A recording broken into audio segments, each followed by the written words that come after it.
Did you miss The Flash last night? Don't worry, I got you covered with my recap and reaction of episode 19 of The Flash, who is Harrison Wells. The episode starts off with Team Flash minus Dr. Wells discussing how Harrison Wells could be the Reverse Flash, as it goes against pretty much everything they thought they knew about their friend.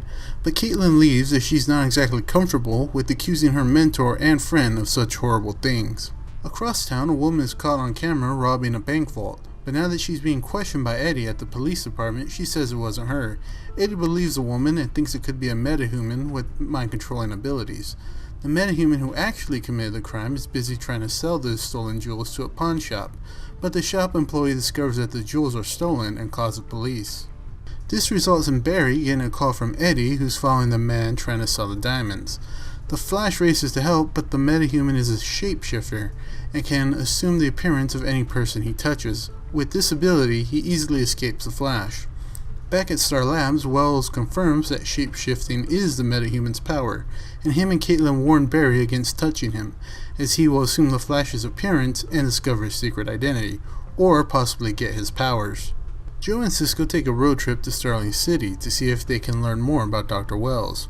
While they're there, they meet with Captain Lance, who gives them a police report for the Wells car accident. But the report is pretty basic and gives no further clues, so they decide to visit the crash site. Before they go, Laura walks into the police department and asks to speak to Cisco in private. She tells Cisco that she knows who the Flash and Arrow really are, and that she's a Black Canary.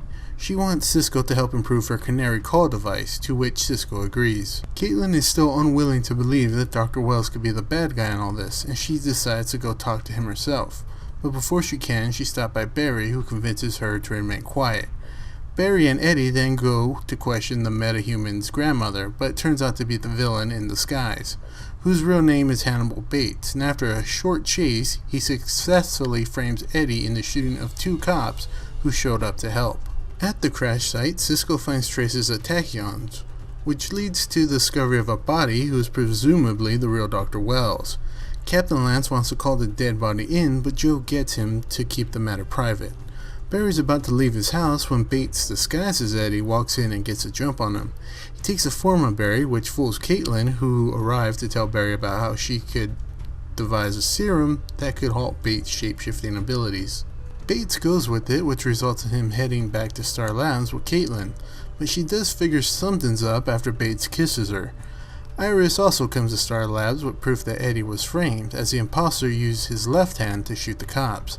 Eddie is right-handed. Dr. Wells comes from behind and teases Bates, knowing that he wasn't the right Barry either, as he was also using the wrong hand. Iris and Caitlin take the unconscious Bates to the police department, but before they can get there, he shapes into a little girl and makes a big enough commotion to get free.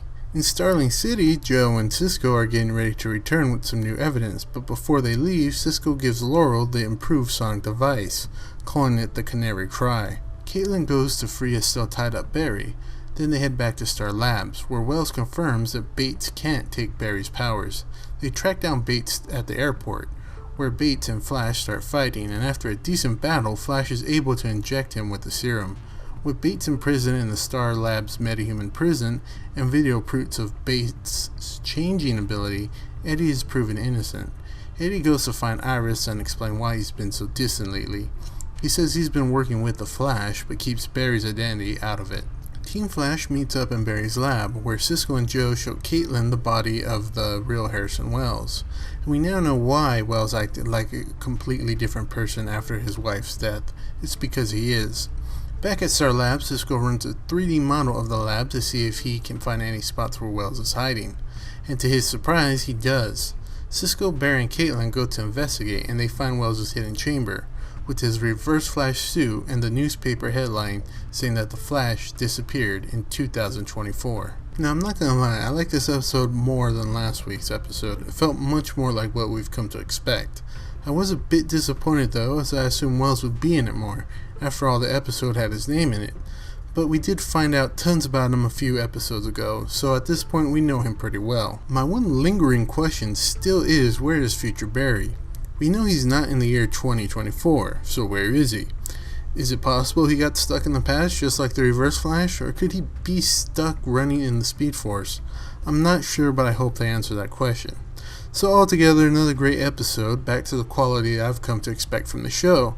And once again, things look like they're about to get even more serious next week. Tell me what you thought of the episode, and if you'd like my review, give it a thumbs up, or think about subscribing. We'd really appreciate it.